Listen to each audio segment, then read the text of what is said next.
저희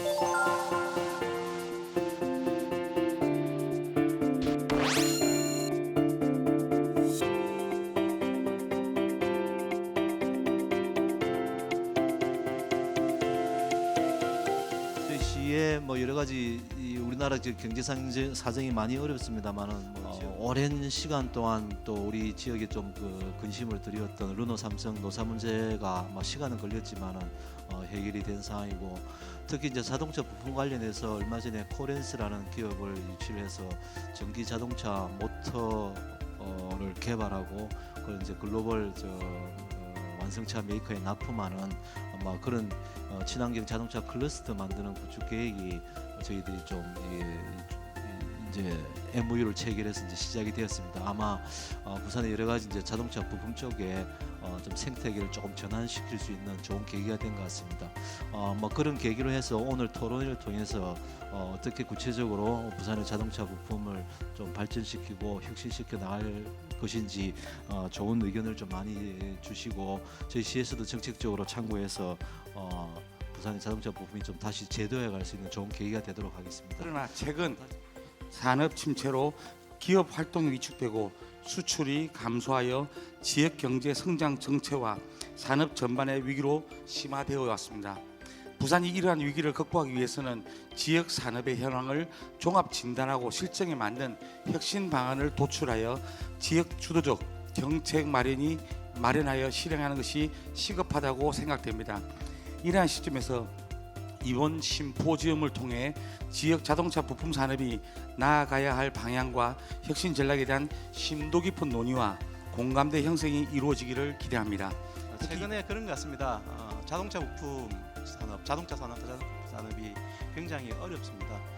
저희는 몸을 담고 있지 않지만 같이 부산의 산업 혁정한 사람들의 입장에서 그 위기감 같이 느끼고 있고요.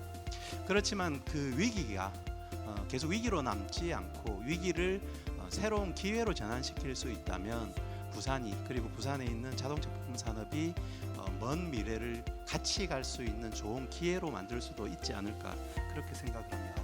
자동차 부품 산업이라는 게 단순하게 기술력이나 이런만의 문제가 아니라 자동차의 패러다임이 바뀌는 이런 상황에서 어떻게 바뀔 것인가, 자동차 부품 산업을 계속 끌고 갈 것인가, 아니면 우리 자동차 부품 기업들이 계속 생존해 가면서 혁신성을 이어갈 것인가, 두 가지 길을 다 같이 한번 모색해 보자는 게 저희들의 생각이었고요. 전기차 판매가 올해 하이브리드 차 판매를 넘어갈 것입니다. 그리고 또 전기차 중에서는 배터리 전기차하고 플러그인 하이브리드 자동차가 있는데, 배터리 전기차가 플러그인 하이브리드 자동차의 판매를 압도하고 있습니다. 이미 다 아시다시피 자동차 산업은 이제 수요자 중심, 즉 소비자나 공급, 그다음에 부품업체, 협력업체 중심으로 빠르게 지금 구조가 변화하고 있는데, 여기에서 소비자들이 이제는 그 하이브리드보다는 전기차, 또 전기차 중에서도 순수 배터리 전기차를 원하고 있다. 이런 지금 현상들이 전개되고 있다는 것이죠. 그렇기 때문에 여기에 맞춰서 전략들을 짜나가야지만 앞으로도 성공할 수 있다, 이렇게 보겠습니다. 저희가 2016년만 하더라도 3년 전인데 늦었습니다. 우리가 최근에도 미국에 가고 유럽에 가서 들으면 한국이 한 3년 늦은 것 같다, 저희하고 거의 비슷하게 나오고 있고, 왜 그러냐, 자동차는 전자하고 달라서 보통 준비하는데 5년에서 10년 걸립니다. 그러니까 지금부터 부지런히 준비해야 2030년에 대비할 수 있다는 것입니다. 안 그러면은 상당히 지금 밀릴 수 있는 그런 상황이 전개되고 있을 수가 있다는 것입니다. 부품입니다. 부품은 계속해서 수요가 늘어납니다. 매출이 늘어날 것이죠. 그런데 구조가 바뀐다는 겁니다. 여기 보시면 제가 그룹 2는 전장 부품이라고 볼 수 있습니다. 근데 전장 부품이 굉장히 커집니다. 지금보다 약 한 거의 2배 가까이 커지고, 그룹 1에 있는 기계 부품은 거의 한 40% 이상이 줄게 된다는 것이죠. 그리고 새로운 부품들이 있다. 여기는 소프트웨어를 비롯해서 주요 자율주행 자동차 쪽에 들어가는 부품들이 많이 생겨납니다. 이것이 신시장으로 한 3,500억 달러가 생기기 때문에 굉장히 큰 시장이 형성될 것이다, 이렇게 지금 보고 있다는 것이죠. 그래서 부품 중심의 산업 구조가 바뀔 것이다, 이렇게 저희들이 보고 있는 거고요. 부산은 그나마 평균, 전국 평균을 약간 상회합니다. 그리고 나머지 3개 지역은 다 하회합니다. 이것은 결과적으로 두 가지 그 원인 때문에 그렇습니다. 첫째, 대도시에서부터 시도로 내려갈수록 성과가 떨어진다는 것입니다. 결과적으로 사람의 문제라고 볼 수 있습니다. 사람의 문제가 이러한 성과에도 영향을 굉장히 많이 미친다고 볼 수 있겠고, 또 두 번째로서는 오른쪽 그림에 있어서 영업이익률 차이입니다. 예를 들어 그동안에 르노 삼성이 그다 상대적으로 괜찮았기 때문에 부산 지역에 있는 협력업체들도 상대적으로 그 경영이 괜찮았지 않나, 이렇게 지금 말씀드릴 수가 있겠습니다. 그렇지만 고용 전체를 볼 적에는 상당히 많이 떨어지고 있습니다. 이게 막대 그래프에서 급락하는 이유는 뭐 그러한 그 스케일 때문에 그렇지만 전체적으로 올라가던 지금 부산 지역의 자동차 산업의 고용이 많이 떨어지고 있다 이렇게 말씀드릴 수가 있겠고요. 또 하나 지금 스마트 시티를 하고 있는데 스마트 카 계획을 연계시키지 않는다면은 이것은 효과를 발휘하기도 굉장히 어려운 그런 상황들입니다. 앞으로 좀 스마트 카 계획들도 좀 보완이 될 필요가 있다고 보겠습니다. 또 중견기업들이 이끌어갈 겁니다. 지금 뭐 중소기업도 굉장히 위기에 있지만 결과적으로 허리가 튼튼해야 앞으로 자동차 산업을 갈 수 있습니다. 부품업체들도 그렇다는 거죠. 근데 중견기업들을 보면은 대도시에 상대적으로 좀 많이 나타납니다. 제조업 분야에서 한 그렇지만 서비스가 더 많다는 거죠. 부산은 제조업은 한 75개로 상당히 뒤처지고 있습니다. 앞으로 그렇다면 부산 지역의 제조업, 특히 자동차 분야의 쪽 중견기업을 어떻게 육성할 건가도 하나의 과제라고 말씀드릴 수가 있겠습니다. 산업기술 인력도 그렇습니다. 보시면은 지금 전체적으로 많이 부족합니다. 결과적으로 자동차 산업에 있어서 패러다임이 바뀌고 있는데 산업기술 인력이 많이 부족하다는 것은 결국 미스매치가 발생하고 있다는 겁니다. 자동차 쪽에서는 수요가 많은데 우리가 공급 쪽에서 굉장히 많은 차질을 빚고 있기 때문에 학연 쪽에서의 이것도 좀 개선을 해나갈 그러할 필요성이 있다고도 보겠습니다. 인력을 양성해야 되고 또 기술도 개발해야 됩니다. 그리고 관련된 하부 구조를 구축해야 되고 특히 네트워크 협력이 이루어지지 않으면 이것도 상당히 지금 어려운 그런 상황들이라는 겁니다. 결과적으로 레드오션이 내연기관에 머무르면 상당히 우리가 문제가 많이 발생할 수 있고 결국 블루오션 쪽으로 갈 수밖에 없는 그런 상황입니다. 최근에 다시 보면은 기본 역량입니다. 품질도 그렇고 원가도 그렇고 이러한 납기도 그렇습니다. 거기에뿐이 아니라 생산성, 기술력 이러한 쪽으로 혁신 역량뿐이 아니라 핵심 역량도 강화해야 된다고 보겠습니다.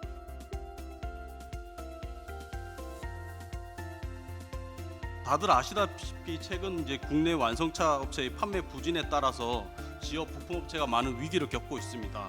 이와 더불어서 친환경 및 스마트화로 인한 미래 패러다임 변화로 인해서도 지역 자동차 부품업체들이 어디로 갈지 많이 갈팡질팡하고 있는 상황입니다. 이에 부산시와 비스텝은 지역의 이러한 위기 상황을 극복하고 혁신 전략을 마련하기 위해서 본 연구를 추진하게 되었습니다. 우선 동남권을 먼저 살펴보면 동남권 자동차 부품 산업은 사업체 수, 종사자 수, 출하액 모두 모든 권역 대비 1위를 차지하고 있는 상황입니다. 반면 이제 부산 같은 경우는 동남권에서 차지하는 비중은 상대적으로 작다 할 수 있지만 동남권 내에서 그리고 동남권 내에 있는 완성차 업체와 긴밀한 관계를 가지고 발달을 해오고 있는 상황입니다. 그러나 산업혁신 인프라 측면에서 살펴보면 동남권도 그렇고 부산도 그렇고 약간 뒤떨어지고 있는 상황을 발견을 할 수가 있었습니다. 그러니까 세종을 제외한 15개 지역을 대상으로 분석을 하였는데요. 자본 생산성 같은 경우에는 부산이 15위, 노동 생산성은 13위, 총 요소 생산성은 9위에 해당하는 등 전체적으로 생산성이 타 지역 대비 낮음을 알 수 있었습니다. 이에 따라서 부산에서의 투자 매력도라든지 고임금의 일자리 제공 가능성이 낮음을 확인하였고, 그리고 기술 효율성 측면에서도 봤을 때 전국 대비해서 효율성이 낮은 기업들이 상대적으로 많이 분포함을 알 수가 있었습니다. 이어서 이제 특정 완성차 업체로부터의 민감도 분석을 실시하였습니다. 이것은 이제 특정 완성차 업체의 매출이 감소하였을 경우에 지역의 자동차 부품 기업들이 얼마나 타격을 입는지에 대한 연구 결과인데요. 현대자동차 같은 경우에는 매출이 10% 감소한다고 했을 때 부산의 자동차 부품업의 부가가치가 대략 10에서 15% 정도 감소하는 걸로 나타났고, 르노 삼성 자동차 같은 경우에는 매출이 10% 감소할 때 부산 지역에는 0.7에서 한 1.1% 정도 감소하는 걸로 나타났습니다. 이런 연구 결과가 나온 이유는 아무래도 지역 내에 있는 자동차 부품 업체들이 현대와 거래하는 비중이 상대적으로 높고, 그리고 현대자동차가 다른 완성차 업체보다 상대적으로 매출액이 크기 때문에 지역에 미치는 매출액 감소 비중이 더 높은 것으로 나타났습니다. 그래서 저희 연구원은 부산 자동차 부품 산업에 대한 신층 분석과 부산 자동차 산업에 대한 유형별 특성에 대해서 분석을 실시를 하였습니다. 우선 구조혁신 방향입니다. 구조혁신 방향은 EU의 스마트 전문화 전략에서 있는 내용을 활용을 하였습니다. 스마트 전문화 전략에서는 크게 4가지 유형으로 구분해서 구조혁신 방향을 설정을 하는데요. 첫 번째가 고도화, 두 번째가 다각화, 세 번째가 전환, 네 번째가 신산업입니다. 근데 본 연구 같은 경우에는 특정 산업을 관점으로 살펴보았기 때문에 전환과 신산업을 하나의 유형으로 통합을 해서 크게 고도화, 다각화, 전환, 신산업이라는 3가지 유형으로 체계화하여 연구를 진행하였습니다. 크게 이제 실태 조사와 심층 인터뷰 그리고 특허 데이터들을 활용해서 지역 자동차 부품 산업에 대한 특징을 도출하고 그리고 자동차 부품 산업의 미래 방향을 제시하고자 하였습니다. 우선 실태 조사입니다. 실태 조사는 크게 정량 조사와 정성 조사로 나눠서 실시를 하였습니다. 실태 조사를 한 301개를 매칭시켜 본 결과인데요. 전체적으로 동력 발생 장치 2차 이하의 기업이라든지 동력 전달 장치 그리고 차체의 2차 이하의 기업들이 지역 내에 많이 분포해 있음을 알 수가 있었습니다. 그래서 전체 16개 기업군 중에서 그래도 지역 내에 많이 분포해 있는 동력 발생 1차랑 2차 이하 그리고 동력 전달 2차 이하 제동 2차 이하, 차체 1차 및 2차 이하, 그리고 전기전자 2차 이하 등 총 7개 기업에 대해서 특성을 파악을 진행을 하였습니다. 다음은 이제 그 기업군들 방금 말한 7가지 기업군에 대한 유형별 특성입니다. 유형별 특성은 크게 3가지로 나눠서 분석을 실시를 하였는데요. 첫 번째는 사업 수행 역량, 두 번째는 미래 전망과 혁신 역량, 세 번째는 미래 대비 활동과 정책 수요 형태로 구분을 하여 분석을 실시하였습니다. 이런 기업 유형 특성을 바탕으로 기업들의 구조 혁신 방향을 매칭시켜 보았는데요. 예를 들어 동력 발생 1차 같은 경우에는 부품군 전망이 부정적이기 때문에 고도화 전략은 상대적으로 중요성이 낮다고 봤고 타산업 진출 가능성이 있는 동력 발생 1차 같은 경우에는 전환 가능성이 있다라고 봤고 그리고 혁신 역량을 가지고 있기 때문에 R&D 기반의 혁신을 통한 다각화 및 전환으로 구조 혁신을 해야 된다라고 매칭을 했습니다. 저희 연구 결과의 요약본이라고도 할 수가 있겠는데요.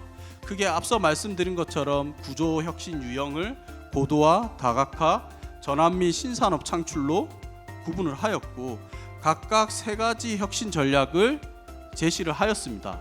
첫 번째 고도화 영역에 있어서는 소재 경량화를 대비한 고강도 소재 가공 기술, 이종 소재 접합 기술을 지원을 해야 된다는 것, 그리고 차체 모듈의 친환경성과 편의성을 강화해야 된다는 점, 그리고 비용 절감을 위한 선별적인 효율화 추진이 필요하다라고 전략을 뽑아내었고 이 중에서 차체 모듈의 친환경성과 편의성 강화가 핵심 추진 과제로 선정이 되었습니다. 두 번째 다각화 영역에서는 친환경차 및 퍼스널 모빌리티 부품으로의 다각화, ICT 융합을 통한 스마트 자동차 분야로의 다각화, 그리고 보유 기술 기반 수요 업체 다변화라는 전략을 도출을 하였고 이 중에서 첫 번째인 친환경 및 퍼스널 모빌리티 부품으로의 다각화를 핵심 추진 과제로 선정하였습니다. 마지막으로 전환 및 신산업 창출 영역에서는 의료기기 및 정밀기기 제조업 등 고부가 가치 산업으로의 전환, 그리고 수송기기 분야 산업으로의 전환, 기술과 서비스를 결합하여 신산업으로의 전환을 혁신 전략으로 선정하였고 이 중에서 첫 번째 파트를 핵심 추진 과제로 선정하였습니다. 4차 산업혁명 시대다 보니까 기술의 어떤 트렌드나 흐름이 굉장히 급격히 바뀌고 있습니다. 그러나 이것은 굉장히 이제 예고되고 그리고 미리 많은 논의가 있어 왔지만 어떤 그 방향을 알아가기가 참 힘든 그런 부분 중에 하나라고 생각이 듭니다. 그와 맞물려서 또 대외 여건도 지금 굉장히 대외 여건은 또 급격히 변화가 있는 것 같습니다. 대중무역 협상이라든지 일본 수출 규제라든지 이건 바로 피부에 와닿고 우리가 어떻게 해결할 수 없는 어떤 환경과 같은 날씨와 같은 그런 변화 속에서 역동 속에서 앞을 예측하기 힘든 그런 상황인 것 같습니다. 불확실한 상황에서 위기가 왔을 때 해결하는 방법은 옛날부터 정해져서 우리한테 가르쳐 준 게 있는 것 같습니다. 그게 뭐냐면 서로 물어보고 소통하고 잘 모르니까 서로 잘 모르니까 답을 아는 것 같으면 이렇게 따라와 이렇게 가자 구호를 외치고 돌격 앞으로 이렇게 하면 되지만 지금은 돌격 앞으로 했다가 잘못하면 다 죽는 경우도 있으니까 철저하게 소통과 점검과 이런 것들이 필요한 때가 아닌가. 이러한 시점에서 부산 자동차 부품 산업 혁신 전략 심포지엄이 열린 것은 굉장히 시의적절하고 좋은 기회가 아닌가, 저희들이 소통하기에 좋은 기회가 아닌가라고 생각이 듭니다. 지난 130년의 내연기관차 중심에서 이 전기차로 바뀌는 과정이 생각 이상으로 빨라지고 있다는 겁니다. 저는 한 30년 정도 내연기관차 중간에 하이브리드차 요새 많이 인기 있죠. 그래서 많이 올라 과도기 역할을 좀 하면서 자연스럽게 연착륙할 수 있는 부분들이 많아져야 되는데 생각 이상으로 빨라지고 있다는 겁니다. 그러니까 이게 빨라지고 있다는 것은 준비가 좀 안 된 상태에서 경착륙할 가능성이 상당히 높다는 거죠. 심지어는 10년 내에 자동차 부품업의 30%를 합종 연행이라든지 도태라든지 업종 전환을 시켜야 된다 이런 얘기가 나올 정도니까 상당히 좀 심각하죠. 가장 중요한 것이 이 부산시만의 특화된 요소를 뭘 찾을 것인가가 가장 중요합니다. 아까도 분석 자료 나왔지만 그 분석 자료를 기반으로 해서 다른 지역 모두 다 모빌리티 쪽 자동차 분야가 다 들어가 있거든요. 뭐 어떤 지자체 치고 전기차, 자율차, 뭐 모빌리티 등등 해가지고 다 안 들어간 기업이 지자체가 없습니다. 따라서 부산만의 색깔을 어떤 걸 가질 것인지 분명히 도출하지 않는다면은 차별화가 실패가 된다는 뜻도 가지고 있습니다. 이제 제조업 르네상스, 그다음에 제조업 르네상스를 하기 위한 하나의 그 실천 방안으로서 이제 스마트 공장을 많이 밀고 있습니다. 부산하면은 이제 키워드 중에 하나가 이제 스마트 시티 아닙니까? 근데 스마트 시티와 이제 연동된 게 이제 스마트 공장이라고 보시면 되고요. 근데 여기서 이제 한 가지 염두에 두어야 될 사항이 세 가지 키워드 중에 이제 고도화, 다각화, 사업 전환이 있는데 이 중에서 이제 제일 밀접한 관계가 있는 것은 사실상 고도화라고 보시면 됩니다. 지속적으로 스마트카로 가던 뭐 친환경 카로 가던 수소차로 가던 전기차로 가던 핵심 부품 같은 경우는 고도화시켜서 경쟁력을 갖추는 게 맞다고 보고 그런 측면에서 정부의 그 스마트 공장 이런 정책을 부산시 측면에서 지자체와 협동해서 적극적으로 유치하는 것이 가장 현실적인 방안이라고 생각을 합니다. 산업이 이제 점점 이제 자동차 산업이 발전을 하게 되면 10년 뒤, 20년 뒤에 죽을 부품이 뭔지도 다들 알고 계시고 또 발전할 부품이 뭔지도 다들 알고 계시는데 거기에 대해서 우리가 경착륙을 막고 연착륙을 할 수 있고 그리고 기존의 생산 공정에 치우쳐 있던 걸 플렉시블하게 주문자 제작으로 언제든지 대응할 수 있는 그런 역량을 갖다 키우기 위한 부분을 갖다 마련해 주기 위해서는 저희 같은 기관이나 또는 정부에서 그런 놓을 수 있는 시장을 갖다 만들어줘야 되지 않느냐, 그런 부분이 이 자동차 부품 산업, 자동차 산업이 혁신을 할 수 있는 계기를 갖다가 만들 수 있는 어떤 유도책이 되지 않을까라는 생각을 하고, 이런 부분에서는 정책적으로 또 산업연구원이나 또 이제 그 중소기업연구원에서 중앙에 좀 이야기를 해주셨으면 좋겠다라는 생각을 하면서 오늘 발언을 마치도록 하겠습니다. 저희들은 개념이 그렇습니다. 할 수 있는 걸 하자. 모터 중심으로 센서, 액추에이터. 그래서 이걸 뭘 할 수 있냐. 다른 기업은 어떻게 하느냐. 그래서 벤치마킹을 해야 되는 거죠. 글로벌 업체는 어떻게 하는지 다 나와 있습니다. 뭐 따로 돈 들일 필요도 없고요. 조금 시간만 들이면 되는 거고요. 그러면은 어떤 그 현재 트렌드도 알 수 있고 뭐 이런 자리도 좋지만은 사실 공부를 좀 하셔야 그게 내기되고 하니까 그런 측면에서는 공부를 좀 하셔야 되는 것 같습니다. 우수 인력이 없습니다. 그것도 그냥 인력은 있습니다. 우수 인력이 없어갖고 부산이지 않습니까? 우수 인력은 다 올라가 버리고 안 내려옵니다. 내려라 해도 그게 제일 애로사항입니다. 그 분위기는 주위에서 만들어줘야 되는데 그게 참 힘듭니다. 그래서 뭐 할 수 없이 지금 저도 뭐 주위에 학교에다가 계약학과 뭐 인턴 이런 식으로 키워갖고 그렇게 작업 조작할 수밖에 없는데 한계가 있죠. 앞으로 지금 뭐 모터 기준으로 하자 보면 엄청난 그 기술 뭐 빅데이터 이런까지도 고민해야 되는데 그게 제일 아쉽고 한계가 부닥치게 된다는 게는 이제 부산시라는 데는 좀 도움이 필요하지 않나 이렇게 생각을 합니다. 저희들은 현장에서 기업을 하고 있는 제조업 분야이기 때문에 당장 닥쳐있는 미래도 중요하지만 현실도 중요하거든요. 당장 닥쳐 있는 여러 가지 어떤 기업의 환경에 의해서 앞으로 어떻게 중장기적으로 살아남을 전략을 세우는 부분들이기 때문에 솔직히 중소기업의 입장에서는 기술력이라든가 어떤 뭐 맨파워들이 어떤 새로운 독자적인 어떤 기술을 개발하고 할 역량은 부족합니다. 가지고 있는 기술을 어떻게 더 효율적으로 인원을 써서 원가 절감을 해서 경쟁력을 유지할 수 있느냐, 살아남을 수 있느냐, 거기에 매달려 있습니다. 지금 뭐 자동차가 전 세계적으로 한 1억 대 이상 팔리는 부분에서 뭐 국내 시장 마켓 가지고는 안 되기 때문에, 그리고 또 현재 저희들이 처해져 있는 환경들이 기업하기에 너무 힘든 환경에 처해 있습니다. 아시다시피 뭐 당장 눈앞에 닥쳐 있는 뭐 주 52시간제라든가 뭐 최저임금 상승이라든가 이런 거로 인해서 기업들이 지금 어떻게 저희들이 자조적으로 말을 하고 있습니다. 시름시름 앓다가 그냥 쓰러질 거냐, 불확실하지만 성장을 위해서 뭐 탈출을 할 것이냐,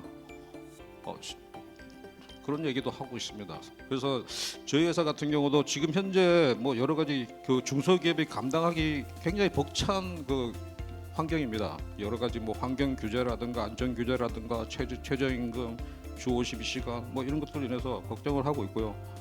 당장 작업자들도 굉장히 걱정을 하고 있습니다. 우리가 지금 지키고 있는 이 뿌리 산업인 제조업을 더 튼튼하게 만들어야만 향후에 우리 국가 경쟁력도 유지할 수 있지 않느냐, 그런 측면에서 정책을 입안하시고 뭐 그거를 주관하는 시라든가 연구원 이런 쪽에서 좀 더 그런 쪽에서 좀 더 관심을 가져주시고 기업들에 대해서 보살펴 줬으면 좋겠다 또 생각합니다. 이상입니다. 그만큼 자동차 산업이 어렵기 때문에 좀 지원을 해야 되겠다는 게 정부 전체적인 입장이고요.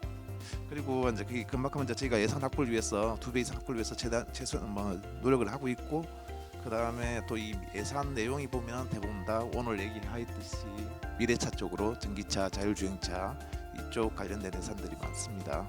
그래야 아마 이 뭐 많은 전문가뿐만 아니고 뭐 정부 정책도 일단은 미래차 쪽으로 초점이 맞춰질 수밖에 없을 것 같고요. 일단 전수조사를 좀 하려고 하고요. 그 전수조사를 해서 기업들이 말 그대로 뭐 미래차로 아까 오늘 주제 발표했었던 뭐 다각화를 할지 고도화를 할지 전환을 할지 이런 거에 대해서 실질로 전문가들 뭐 도움을 받아서 좀 컨설팅도 지원해주고, 그다음에 그 전환을 하고 난 다음에 그 실질적으로 사업화를 하기 위해서 제일 걱정하시는 수요업계 하고 좀 연계시키는 방안도 좀 고민을 하고 있습니다. 우리 부산 특히 자동차 산업은 그 17년도 하반기부터 그 수출하고 매출이 많이 급감했습니다. 그리고 그 위기를 맞이하고 저희들은 나름대로 지원 대책도 마련을 했는데, 크게 저희들은 4가지 방향으로 마련했습니다. 첫째, 뭐 어렵게 되면 제일 급한 것이 자금입니다. 그래서 자금 지원하는 방안을 많이 했고, 그리고 연구개발 지원, 그리고 물량 확보 지원, 그리고 이제 선순환 산업 생태계 유지를 위해서 기반 구축 사업을 꾸준히 하고 있습니다. 그리고 오늘 이 자리도 앞으로 미래 우리 산업을 더욱 시대 상황에 대응해서 대책을 강구하기 위해서 하는 연구 과제 일환으로 오늘 이런 자리가 마련됐습니다. 앞으로 이 연구 과제를 기반으로 장기 로드맵도 마련할 텐데, 지금 이 연구가 실효성 있는 결과가 될 수 있도록 업계하고 연구소 그리고 유관기관에서 더욱 많은 지원과 협조 그리고 조언을 부탁드리면서 마치도록 하겠습니다. 자동차 산업은 업과 장이 바뀌고 있다. 업은 뭐냐? 그동안의 제조업입니다. 앞으로는 관련 서비스업이 더 커집니다. 그래서 이게 업이 바뀌는 겁니다. 장은 무엇이냐? 협력의 장이 바뀐다는 거죠. 아까 전속거래도 바뀌어야 됩니다.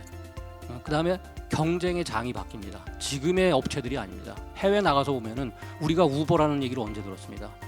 구글, 웨이모가 언제 자동차 산업을 할지는 아무도 생각을, 애플이 자동차 사업에 들어올지는 아무도 몰랐습니다. 결과적으로 지금은 업과 장이 바뀌는 시대입니다. 저희가 그런데 아직도 과거에 이게 매몰돼 있다가는 앞으로 저희가 볼 적에는 뭐 정부도 잘 알고 있습니다. 2023년에서 2025년에 대단한 우리가 예기치 않았던 아까와 같이 경착륙이 올 가능성도 있다. 이렇게 지금 보고 저희들도 많은 연구들을 하고 있고 정부도 상당히 많은 지금 분석들을 하고 있습니다. 결국은 저희가 이제 기업에서 어떤 의사 결정을 이렇게 쉽게 내릴 수 있도록 이제 지역에서 전체적인 어떤 방향성에 대한 제시, 그리고 그런 지속적인 그런 어떤 지원책들을 일관성 있게 마련해서 추진하는 거라고 생각을 합니다. 그래서 그런 부분들이 물론 이제 저희는 뭐 일부 이제 협조하는 거겠지만 부산시와 잘 협조해가지고 그런 부분들이 잘 진행이 될 수 있도록 그렇게 진행을 하겠고요. 그래서 저희가 이제 이런 연구들이 이제 일회성 연구로 끝나지 않고 연구를 해보니까 이제 각 세부 분야별로 이제 심도 있는 더 깊이 있는 연구들이 필요한 것 같고요. 그런 부분들을 지속적으로 추진할 수 있도록 그렇게 하겠습니다. 저는 개인적으로 전동기 쪽에 오랫동안 개발을 해오면서 기업들하고 많이 접촉을 하는데 참 오랫동안 아쉬운 게 뭐냐 하면 우리나라 기업들의 제조 능력은 뭐 세계적인 수준이고 모두 부드러워합니다. 그래서 기업들 입장에서는 지금 잘 만들어서 살아나간다. 이것은 가능한 것 같은데 미래가 안 보인다. 이게 이제 아까 여러분들이 말씀하신 내용이고 또 그 기업들이 저를 찾아올 때 하시는 말씀은 자기들이 잘 만드니까 뭐 외국에서나 전 세계에서 새로운 걸 개발하는 그런 제안을 오면 그 제안을 구경할 방법을 잘 못 찾겠다. 이게 가장 어려운 점입니다. 그래서 뭐 마침 잘 연결이 되어서 찾아온다면 다행히 그 개발을 할 수 있지만은 사실 부산 지역이라는 게 전국으로 보면 비중이 작지는 않은데 그런 대비가 되어 있지 않다는 거죠. 다시 이야기하면 결국은 기술과 사람이 이 지역을 살리는데 그런 데 대한 준비는 되어 있지 않다. 너무나 그게 좀 아쉬운 경험입니다. 그래서 아까 여러분들이 다 제시해 주셨는데 부산에 정말 기업을 위해서 준비된 연구기관이 있어야 된다. 그래서 뭐 죄송합니다. 뭐 비스텝이나 TP도 훌륭한 기관이지만은 실제 부산에 있는 기업을 위해서 정말로 연구를 하고 준비된 기관이 있으면 기업들이 거기 찾아가면 원스텝 토탈 서비스가 되겠죠.